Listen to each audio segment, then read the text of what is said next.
Hello, you're very welcome back to the Irish Independence League of Ireland review video. So we're not at stadiums, as you can see behind us. I'm just back from Tolka Park, where I finished Shelbourne 3, Sligo Rovers 2, an absolute roller coaster game with 5 goals. Aidan Fitzmaurice, you're just back from Sullivan and Lamb Park. There was a little bit less goals there. Drogheda picking up a massive 3 points with a 1-0 win against Bows. We did try this video from our two stadiums, but we had technical difficulties. So fingers crossed this goes okay, and here we are. So I suppose, Aidan, I was saying we started Thursday's preview video with the fact that the 3 informed teams, Shamrock Rovers, St. Pat's and Bows, looking to build up momentum tonight. But those 3, only one of those 3 picked up wins tonight. Shamrock Rovers with a massive 2-1 win away to Derry City, and you think of like turning points in league winning seasons, and how crucial will that Aaron McAniff late goal be come October, November. But I might just start with the game I was at this evening at Tolka Park. Shells with a massive 3-2 win over Sligo Rovers. I suppose the headline is a John Martin hat-trick, 2 goals in the first half and 1 on the hour mark, his first hat-trick in 8 years. And I was kind of writing in the report, Aidan, how it's been a tricky few weeks for Damien Duff's side, and I think tonight in a game like that, they needed someone just to step up and take the game by the scruff of the neck, and John Martin did just that. They haven't, and I asked Damien Duff that last week about the fact that the strikers look very low in confidence, and he said just you can't put it all on the strikers. It's a team game, but they did, as a team, they just looked to be low in morale, low in confidence. Things weren't clicking for them. They were conceding goals, they weren't scoring them at the other end. Just it was wrong in all areas. It's not as if they were really strong defensively, we couldn't score, but I think they will take from that. And again, had to battle. I think that resilience, that's what you look for a lot in a team. The fact that Chelsea had to come from a goal down, and Sligo again, even though Sligo lost again, they just impress every week because they take the game to other teams. They're away from home, as we said in the preview, difficulties with injuries, players doing the leave insert, and I just hope that the Sligo Rovers project and that the club, I'm not suggesting that John Russell is under pressure, but I think this is proof again that why they should stick with John Russell, that he's assembled a team that can go to the champions and go toe to toe with them. But John Martin, as you said, was the hero, Seán. You were there for it, but when other players have ducked out, John Martin stepped up. It was all Sligo Rovers the first 15-20 minutes, really. Going behind, or Sligo Rovers taking the lead after just 2 minutes. Gareth McElroy, simple corner, set piece. Cameron Ledwidge could have been closer to his man, and before you know it, some of the fans were still taking their seats, and you're 1-0 down. But after the 20-minute mark, Shells really settled, had a couple of really good chances. Harry Wood, very good. Karen McEnroy, he's had a superb start to the league season so far, and he was brilliant. He was instrumental in the lead up to both goals, winning the ball back for the first. But I was writing there in the report, massive night for Evan Caffrey, his 100th appearance for Shells. He was presented with a special jersey by Damien Duff before the match, and supplied the 2 assists for John Martin for his first his 2 goals in the first half. Carbon copy, 2 of them were carbon copies of each other. Evan Caffrey cutting back in on his right foot and putting it on a plate inside the 6-yard box for Martin. And just with momentum, it's been a tricky few weeks of them. That's a massive win for them, especially coming into the international break.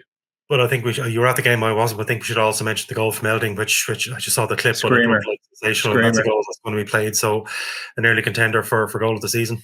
Unbelievable. So yeah, that John Martin putting Shell 3-1 up in the second half, and then 60 seconds later, Owen Eldon with a 30-yard thunderbolt. If you haven't seen it yet, get onto Twitter, get onto YouTube, watch it. Unbelievable goal. And Sligo Rovers played well for parts, but leaving Dublin with nothing. Aidan, the fact that they were challenged again, and the other game in Dublin, Waterford away to St. Pat's, and again really put it up to them. And I know there's been a lot of eyes on St. Pat's the last couple of weeks, thrown away a lot of points. They have to see that as points dropped, not just the fact that they were home. Their away form is terrible. St. Pat's, I need to see the table, but it must be one of the worst away records in the league. With so poor at away, you need to win at home, and that surely is points dropped for St. Pat's. Yeah, Mason Miller with 2 first half goals there, but a night of late goals, to be honest. Conan Noonan with a goal inside the last 10 minutes to pick up a massive point for Waterford. Just in the table, that's St. Pat's in fifth, still 9 points off leader Shamrock Rovers, 9 points as well. Shelbourne are off leader Shamrock Rovers, and that gap could have been a little bit less, but up popped Aaron McAniff in the 88th minute. And I think we spoke in the preview, Seán, about how that ominous, I think, is the word we used about Shamrock Rovers, just the fact that they were clicking and they've had that dodgy spell earlier on. They've come through it, and just everything is just coming together for them now. They got Michael Noonan. They're getting goals from everywhere. If Burke doesn't score, Noonan does. If McAniff popping up tonight, he's missed a lot of football this season. And if you look at those players who are involved tonight, Mandrew and McAniff, they played very little football this season. They're now coming good. And I think we said in the preview that Rovers probably don't want the break. It probably doesn't suit them. And it's a big break for Shamrock Rovers because Josh Honan is probably going to go away and hopefully become the latest player to get capped. But you would think for Derry, and again, that home advantage that Derry just again haven't been able to make that home advantage count. But Shamrock Rovers just looking, it's just ominous for the rest of the league what Shamrock Rovers have done in the last couple of weeks, and the fact that they've really come back roaring now.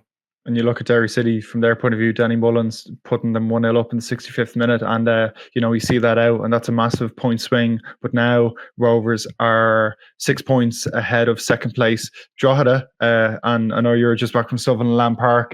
Probably not a game with too many chances. You were saying I saw the picture of the kneecap banner pre-match as well, but I suppose on the pitch, that's a big win for Kevin Doherty's men. Huge win, and I think the win with the clean sheet as well. I mean, Kevin Doherty's a former defender would appreciate the clean sheet as well, which they needed. I mean, it was a strange game. Both had very strong in the first 10 minutes. Dale Rooney hit the post. The last 10 minutes, Colin Whelan hit the crossbar. Luke Dennison made a brilliant save from two subs, Archie Meekison and Hugh Smith, who made his debut for Bows tonight, another player to come through the ranks. But Bows really just lacked conviction. It was just one of those games where you think if that had gone to extra time, I just don't think Bows would have scored. Very few chances. Douglas James Taylor, he scored from the penalties from the penalty spot, but from play, he was a huge threat. And that's great for him. I mean, the problem is now for Drogheda, his deal is up, his loan is up in the summer. I don't know what's going to happen. That's a big conversation for Drogheda, because to lose him just when he's come back to fitness.